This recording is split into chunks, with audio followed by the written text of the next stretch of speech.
اعوذ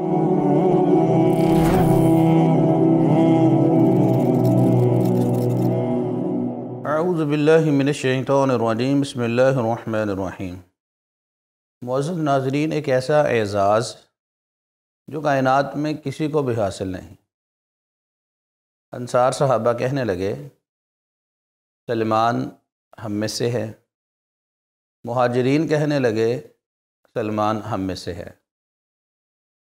اور نبی کریم صلی اللہ علیہ وسلم کی ذات گرامی جس پہ ہم سب قربان، وہ فرمانے لگے سلمان نہ تو انصاریوں میں سے ہے نہ مہاجرین میں سے ہے، بلکہ سلمان میرے اہل بیت میں سے ہے۔ یہ اعزاز سیدنا سلمان رضی اللہ تعالی عنہ کو کیسے ملا؟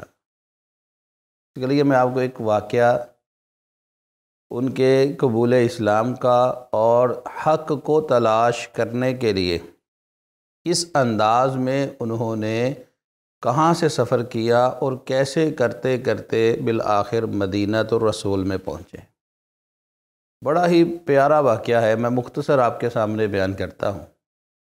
حضرت ابو ہریرہ رضی اللہ تعالی عنہ بیان کرتے ہیں، ہم رسول اللہ صلی اللہ علیہ وسلم کے پاس تشریف فرما تھے، قرآن مجید کی آیات، سورۃ الجمعہ کی آیات نازل ہوئیں، وآخرین منہم لما یلحقوا بہم وہو العزیز الحکیم۔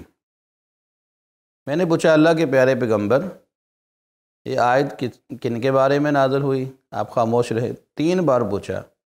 مجلس میں سیدنا سلمان رضی اللہ تعالی عنہ موجود تھے۔ آپ نے اپنا ہاتھ سلمان رضی اللہ تعالی عنہ کے کندھے پہ رکھا اور آپ نے فرمایا کہ اگر ایمان ثریا پر ہوتا، ثریا ستارہ جو انتہائی دور، اگر ایمان ثریا پر ہوتا تو یہ یا اس قبیلے کے افراد وہاں تک پہنچ جاتے۔ یہ دین حق کی تلاش کے لیے سیدنا سلمان رضی اللہ تعالی عنہ وہ خود بیان کرتے ہیں، حضرت عبداللہ بن عباس رضی اللہ تعالی عنہما وہ ان کو یہ واقعہ بیان کرتے ہیں کہ میں اصبہان کے اندر رہتا تھا، میرا باپ میرے ساتھ پورے خاندان سے بڑھ کر محبت کرتا تھا، حتیٰ کہ مجھے جیسے بیٹیوں کی پرورش کی جاتی ہے میری پرورش بھی ایسے ہی کی گئی۔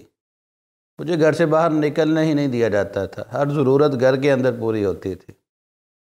مجوسی تھے، آگ کی پوجا کرتے تھے، کہتے میں گھر میں آگ جلایا کرتا تھا، بجھنے ہی نہیں دیتا تھا۔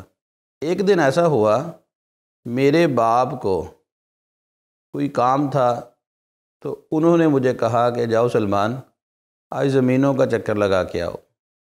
بہت بڑی جاگیریں تھیں، کہتے میں گھر سے نکلا، چونکہ کبھی نکلا نہیں تھا، تو چلتے چلتے ایک جگہ سے گزر رہا تھا تو وہاں پہ ایک گرجا گھر دیکھا، وہاں پہ لوگ عبادت کر رہے تھے، کچھ آوازیں آ رہی تھیں، تو میں وہاں پہ ٹھہر گیا، ان کی عبادت کو دیکھنا شروع کر دیا، تو مجھے یہ عبادت بڑی بھلی لگی۔ میں دیکھتا رہا، شام ہو گئی، شام کو وہیں سے واپس گھر کو پلٹ آیا۔ پیچھے باپ پریشان تھا کہ سلمان کو میں نے بھیجا، انہوں نے اور آدمیوں کو بھیجا، جاؤ سلمان کو تلاش کر کے لاؤ۔ جب میں گھر میں پہنچا تو میرا باپ پریشان تھا، تو باپ کہنے لگا بیٹا کہاں پہ چلے گئے؟ میں نے تمہیں ایک ذمہ داری دی تھی۔ سلمان کہنے لگے کہ یہ واقعہ ہوا، میں جا رہا تھا تو میں نے اس طرح دیکھا، ان کی عبادت مجھے اچھی لگی تو میں ان کے پاس ٹھہر گیا۔ اب باپ کو فکر لاحق ہوئی کہ کہیں یہ آبا کا دین ہی نہ چھوڑ دے۔ کہنے لگے نہیں بیٹا، وہ دین جس پہ ہم اور ہمارے آباء و اجداد تھے وہ دین سب سے اعلیٰ ہے۔ سیدنا سلمان کہنے لگے کہ نہیں، بلکہ مجھے یہ دین بھلا لگا ہے۔ اب باپ نے اپنے اس لاڈلے بیٹے کے پاؤں میں بیڑیاں جگڑ دیں، گھر کے اندر قید کر دیا۔ سیدنا سلمان رضی اللہ تعالی عنہ انہوں نے پیغام گھر والوں جو کام کرتے ہیں ان کے ذریعے پیغام بھیجا بازار میں کہ جاؤ اور بازار والوں سے کہہ دو کہ جب شام سے کوئی قافلہ آئے تو مجھے بتلایا جائے، کیونکہ گرجا گھر میں انہوں نے پوچھ لیا تھا کہ اس دین کی بنیاد جو ہے وہ ملک شام کے اندر ہے۔ کچھ وقت گزرا، شام سے قافلہ آیا، سیدنا سلمان رضی اللہ تعالیٰ عنہ کو اطلاع دی گئی، آپ نے اپنی بیڑیاں اتار پھینکیں اور گھر سے بھاگ کر قافلے والوں کے ساتھ شامل ہو کر ملک شام میں چلے گئے۔ شام میں پہنچے، وہاں پہ جا کے پوچھا کہ آپ کے دین کے اندر بڑا عالم کون ہے؟ انہوں نے بتلایا کہ فلاں گرجا گھر کے اندر ایک پادری ہے، وہ ہمارا بڑا عالم ہے۔ کہتے میں اس کے پاس پہنچ گیا، اس کے پاس پہنچا تو میں نے کہا جی میں اس طرح اصبہان کے علاقے سے آیا ہوں اور آپ کے دین کے اندر رہنا چاہتا ہوں، آپ کے دین کو قبول کرنا چاہتا ہوں، کہ آپ اجازت دیتے ہیں؟ پادری نے بخوشی کہا کہ آپ میرے ساتھ رہیے۔ کہتے میں نے رہنا شروع کر دیا، لیکن وہ پادری کرپٹ تھا، لوگوں کو صدقہ خیرات کا کہتا تھا، لوگ صدقہ خیرات اس تک پہنچاتے تھے، یہ غرباء مساکین تک نہیں پہنچاتا تھا، بلکہ سونے چاندی کو مٹکوں کے اندر جمع کرتا رہتا تھا۔ کہتے میرے دل میں اس کے بارے میں نفرت پیدا ہوئی۔ اتفاق ہوا کہ وہ مر گیا، لوگ دفنانے کے لیے آئے، میں نے کہا تمہارا پادری اچھا نہیں تھا۔ لوگوں نے غصہ کیا، میں نے اس کو اس کی جگہ بتلائی کہ جہاں پہ اس نے آپ کے صدقات خیرات کو چھپا کے رکھا ہے۔ لوگوں نے دیکھا تو لوگوں نے بھی برا جانا۔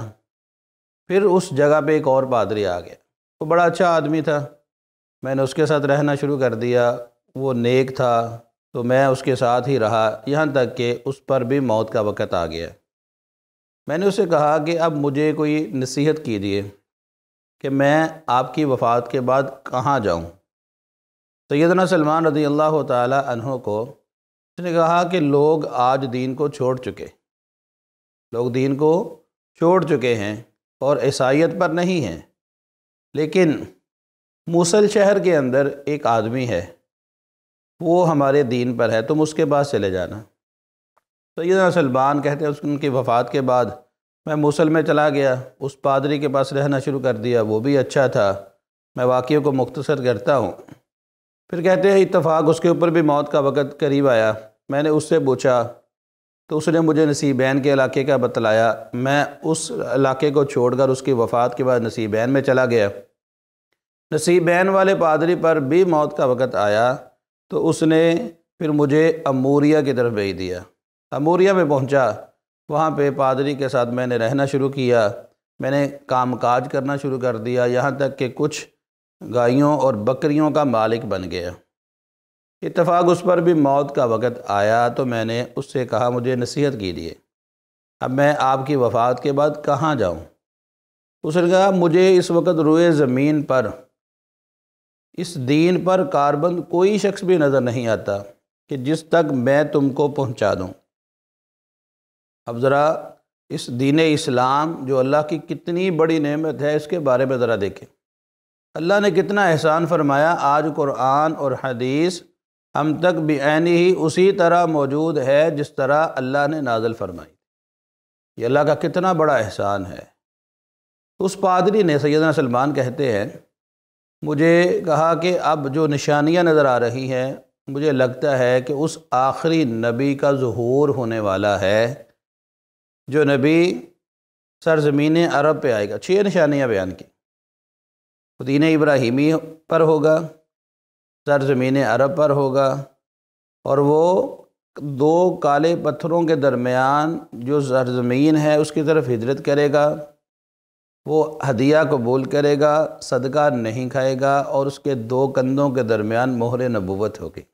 سیدنا سلمان کہتے ہیں وہ پادری فوت ہو گیا، میں وہیں پہ رہنا شروع کر دیا۔ پھر ایک قافلہ عرب کے علاقے سے آیا، میں نے اس کو کہا کہ یہ گائیاں اور بکریاں تم لے لو اور مجھے اس کے بدلے میں سرزمین عرب میں پہنچا دو۔ وہ مان گئے۔ کہتے میں اس قافلے کے ساتھ شریک ہوا، وہ اصبہان سے چلے اور موصل، نصیبین، اموریہ سے ہوتے ہوئے سرزمین عرب کی طرف جا رہے۔ کہتے ان قافلے والوں نے مجھ پہ ظلم کیا، میرا مال ضبط بھی کر لیا اور مجھے غلام بنا کر ایک یہودی کے ہاتھ فروخت کر دیا۔ دین حق کی تلاش میں گھر کے سب سے لاڈلے اور آزادی کی نعمت بھی گئی، تو میں مالک کے پاس کام کرنا شروع کر دیا۔ کچھ دنوں کے بعد اس کا چچا زاد آیا، اس نے مجھے دیکھا اور مجھے خرید کر ساتھ لے گیا۔ اب وہ جہاں پر لے کر گیا وہ مدینہ الرسول تھا، وہاں پہ میں نے کھجوروں کے درختوں کو دیکھا، تو میں نے کہا لو جی میں اپنی منزل تک پہنچ گیا۔ کھجوروں کے باغات میں کام کرتا رہا۔ اس دوران اللہ تبارک و تعالیٰ نے رسول اللہ صلی اللہ علیہ وسلم کو مکہ میں مبعوث فرما دیا، وہ وہیں پہ رہے، مجھے کوئی خبر نہیں۔ پھر وہ مکہ سے قباء کی طرف، مدینہ کی طرف ہجرت کر کے جب قباء میں پہنچے، کہتے ایک دن میں کھجور کے درخت کی چوٹی پہ کام کر رہا تھا کہ میرے مالک کا چچا زاد آیا اور اس نے کہا کہ بنو کیلا قبیلہ ہلاک ہو جائے کہ قباء میں ایک شخص ٹھہرا ہوا اور یہ سمجھتے ہیں کہ وہ اللہ کا پیغمبر ہے۔ کہتے یہ بات میرے کان میں پڑنے کی دیر تھی، مجھے کب کبھی طاری ہوئی، یعنی کہ وہ خبر کانوں میں پڑ گئی جس کے لیے کئی سال گزار دیے اس خبر کو سننے کے لیے۔ بڑی مشکل میں کنٹرول کر کے درخت سے نیچے اترا تو میں نے پوچھا کیا ہوا؟ کہتے مالک نے غصہ کیا، مجھے مارا کہ تجھے اس خبر سے کیا کر، جاؤ اپنا کام کرو۔ کہتے میں کام کاج میں لگ گیا۔ شام ہوئی، میں نے کھجوریں اٹھائیں، کچھ میرے پاس مال جمع تھا، وہ لے کر میں قباء میں چلا گیا۔ وہاں پہ گیا تو رسول کریم صلی اللہ علیہ وسلم صحابہ اکرام کے ساتھ تشریف فرما تھے۔ میں نے کہا یہ صدقے کا کچھ مال ہے، اس کو قبول کیجیے۔ اب رسول کریم صلی اللہ علیہ وسلم نے ہاتھ بڑھائے اور وہ مال لے کر صحابہ اکرام کو دے دیے، خود نہیں کھائے۔ میرے دل میں کہا کہ ایک نشانی پوری ہو گئی، یعنی کہ دین حق کے لیے انسان کو کوشش کرنی چاہیے، جستجو کرنی چاہیے اور تحقیق بھی کرنی چاہیے۔ دل میں کہا ایک نشانی پوری ہو گئی۔ کیوں؟ مجھے پادری نے کہا تھا کہ وہ صدقہ نہیں کھائے گا، تو رسول اللہ صلی اللہ علیہ وسلم نے کچھ نہیں کھایا، آپ نے صحابہ اکرام کو کھلا دیا۔ کہتے کچھ وقت گزرا، کچھ دنوں کے بعد پھر میرے پاس کچھ مال جمع ہوا، میں وہ لے کر پھر گیا تو رسول اللہ صلی اللہ علیہ وسلم قباء سے مدینہ میں پہنچ چکے تھے۔ میں مدینہ میں گیا، رسول اللہ صلی اللہ علیہ وسلم صحابہ کے ساتھ تشریف فرما تھے، تو میں نے ان سے کہا میرے پاس یہ کچھ مال جمع ہے، اس کو قبول کیجئے، یہ ہدیہ ہے، یہ تحفہ ہے۔ کہتے رسول اللہ صلی اللہ علیہ وسلم نے قبول کیا، اس میں سے خود بھی کھایا اور صحابہ کرام کو بھی کھلایا۔ میں نے دل میں کہا دوسری نشانی بھی پوری ہو گئی۔ پھر میں واپس چلا آیا، پھر کچھ وقت گزر گیا، کچھ وقت کے بعد میں پھر مدینہ میں گیا کہ اب اس نشانی کی تحقیق کروں جو مجھے پادری نے بتلائی تھی۔ کہتے میں گیا تو رسول اللہ صلی اللہ علیہ وسلم بقیع الغرقد کے اندر تھے، بقیع قبرستان میں تھے، کسی صحابی کی تدفین کے لیے وہاں پر موجود تھے۔ آپ نے 2 چادریں پہنی ہوئی تھیں۔ اب میں کبھی آپ کے دائیں کبھی آپ کے بائیں کہ کسی طریقے سے چادر ہٹے اور میں اس نشانی کو دیکھ لوں۔